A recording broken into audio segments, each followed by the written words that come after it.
Youth sports is my whole life right now. Ready, go! For all 3 kids, I'm spending probably around $25K a year. The schedule is crazy. The expenses are crazy. I am constantly exhausted, but they love playing sports. Boys, we're here. Up, up, up, up. Yeah. Baseball, let's go. Yeah. When I was growing up, things were different. Sure, the fields weren't perfectly manicured, but everyone could afford to play. But the average cost of putting a kid in sports has jumped 46% since 2019. Youth sports is now a $40 billion industry, double the NFL's annual revenue. And private equity giants like Varsity Brands and Unrivaled are cashing in. Nowadays, families making under $100,000 a year are half as likely to have kids in sports at all.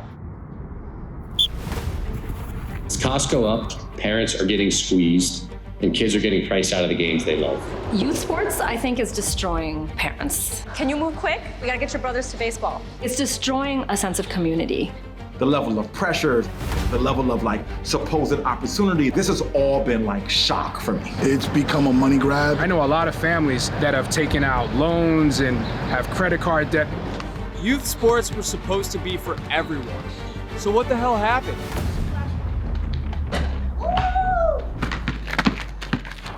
Oh my God. Brick? What'd you say? I said brick for the first one. Oh my God. 3. Bro, 3. Rock, paper, scissors, set, shoot. You wanna go first? Yeah.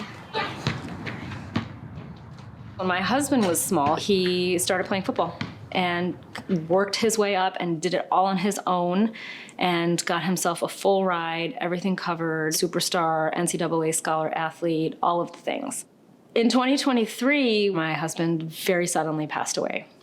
So I didn't actually really start thinking about, oh my God, scholarships for college until he passed away. I was in this quagmire. What do I do? Do I stop all of this? Do I give the kids time to breathe? Wait, I need a break. Okay, I had maintained their schedule the first year after he died. I thought, okay, I'm just gonna keep doing this and we're gonna push and push and push and see if we can secure these scholarships. So when did scholarships become such a focal point of youth sports? In the early 1990s, about $250 million a year was distributed by Division I and Division II schools for athletic aid. Well, today, that number is north of $4 billion. So that's a lot of money. It's in part because the cost of college has gone through the roof. Parents are desperate for a way to pay for college.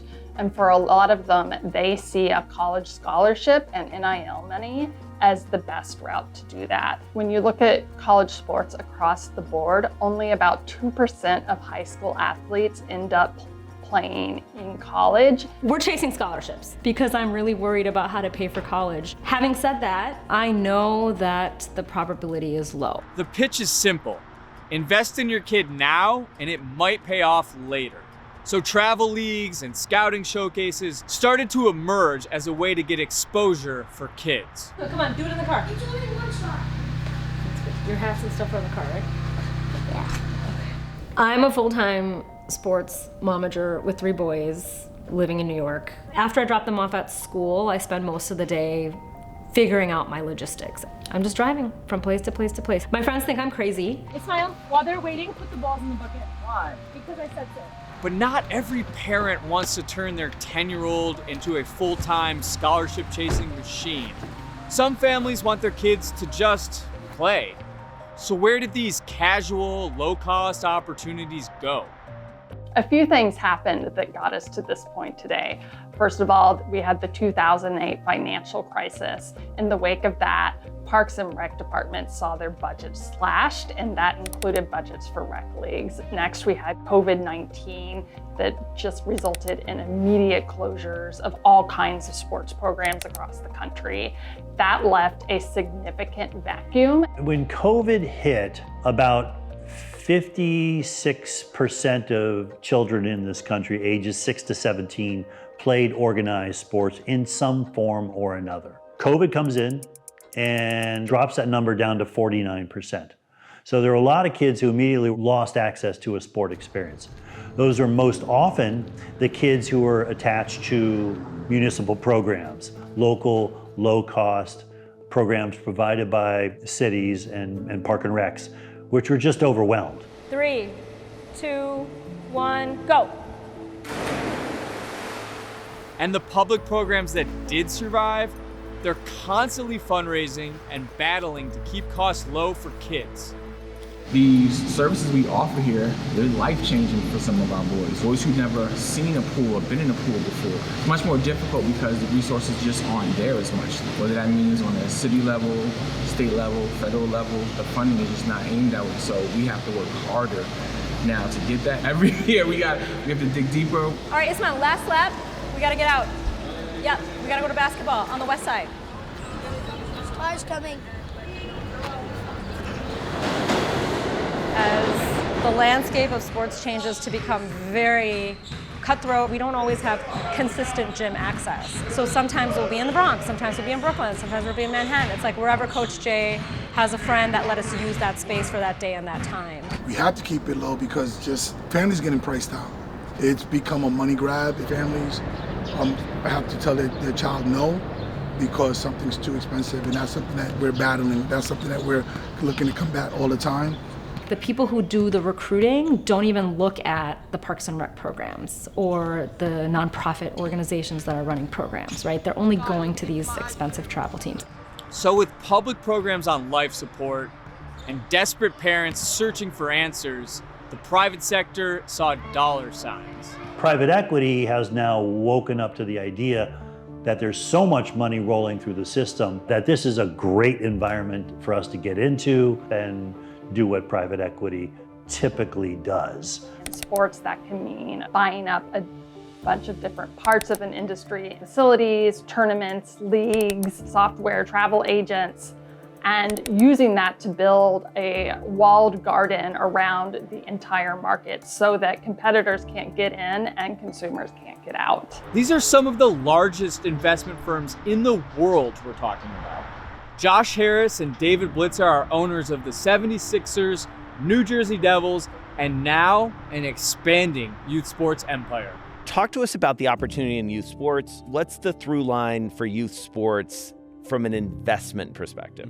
It's massively fragmented, right? So the demand is there. I think the people, again, calculate it differently. I calculate the youth sports business at about $40 billion, growing at, high single digits a year. So as an example, Cal Ripken was somebody who was like my idol as a player, but more relevantly, post his playing career, Cal basically wanted to help kids. He wanted to teach them to play baseball the right way in a safe environment, and he and his brother Bill started Ripken Baseball.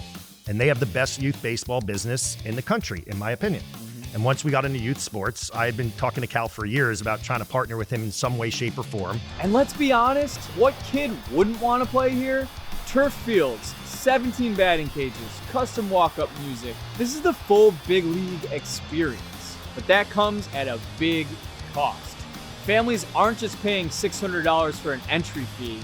These operations run lodging, concessions, merchandise. The thing I hear parents complain about more than anything is a practice called stay to play, the policy that requires anybody participating in an out-of-town tournament to stay at their preferred hotel. And if they don't, they're disqualified. So when you add it all up, entry fees, travel, approved hotels, meals, this can run a family $2,500 or more per kid. And if you want your kid competing at the highest level, you've got to do that multiple times a year. Can't have that big looping swing, get right to the ball. And the earlier you can get these kids playing at a high level, the more money can be extracted. The earlier you form a travel team, the more likely that kid is going to bring their whole family. And so there's a lot of economic activity and therefore incentive if we can create these expensive environments in faraway places. But travel baseball is just one example of private equity rolling up youth sports. This is happening in every sport, in every corner of the country.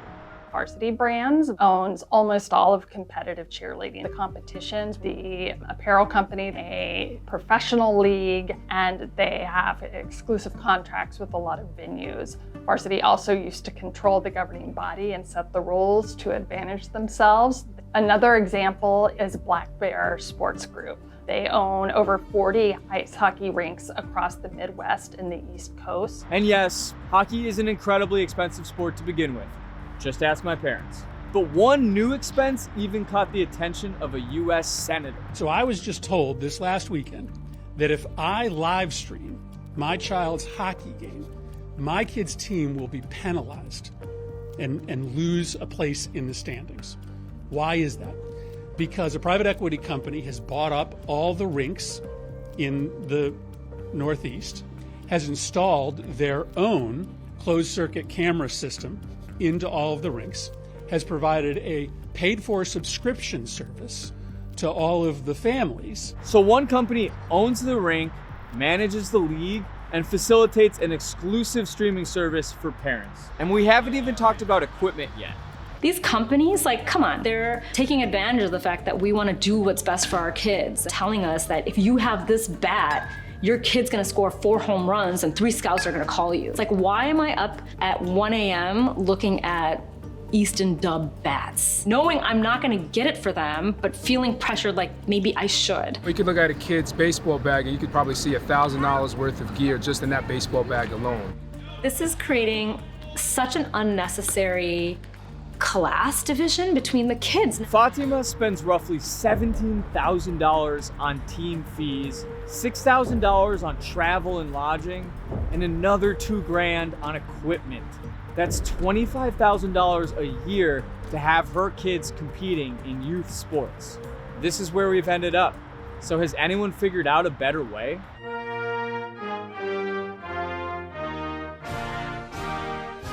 Norway is a nation the size of Minnesota, just over 5 million people, and yet they win all these medals? How did that happen? They created a Bill of Rights for children in sports. Introduced in 1987, this declaration serves as the foundation for youth sports in Norway. There are 7 major principles, such as children have the right to participate in a safe and secure training environment without any inappropriate pressure from adults. Children have the right to choose which sport and how many sports they participate in. Above all, Norwegians prioritize participation, not outcomes. It's not about collecting trophies. And that became the foundation for one of the healthiest and happiest nations in the world. But would these policies work in a country as large as the United States? We're not as different as we think we are. I mean, Norwegian kids aren't made any different than American kids. They just understand what the child development literature and the athletic development literature say, and they build policies, practices, partnerships, structures, and a philosophy that really centers the needs of youth, as opposed to adults trying to make money off youth. We finally have this moment now where people want to have the policy conversations. They want solutions. Now, American lawmakers are trying to shift the incentives in youth sports in the same way. In Pennsylvania, Congressman Chris DeLuzio has taken an interest in solving the problem here. So we went to an event he was hosting with families in his district. In our country, sports are supposed to be an equalizer. Any kid, no matter where they're coming from, should be able to compete. It's a place where you can show up and work hard and you can achieve something bigger than yourself. But our country is drifting away from that to where your family's bank account will decide whether you might even get to step foot on the field. That must end. That's why we are here today. For families enrolled in travel or club programs, cost can exceed $10,000 a year. Basically, you're paying all this just so your kid can make a high school team. We're kind of at a loss in terms of moving forward with our kids and what we should prioritize. In this time where this country is going through so much division, and it doesn't seem like there are many institutions that can bring people together, youth sports can bring people together. So what will Congressman DeLuzio's bill actually do? In mid-May, DeLuzio and Senators Chris Murphy and Cory Booker are introducing the Let Kids Play Act. The bill would include banning private equity from youth sports, ending vulture practices like stay to play that forces families to stay in a tournament's preferred hotel, all while redirecting financial resources back into the community. I love sports because the kids get a chance to be outside, they get a chance to move their bodies, they make friends through this, they, have all these amazing memories with these people, hitting home runs, in the park, out the park, making that three-pointer at the buzzer. I mean, these are things that they are gonna take with them as beautiful parts of their childhood. Clippers on 3, family on 6. 1, 2, 3, Clippers! 1, 5, 6, family! Let's go, guys! Let's go!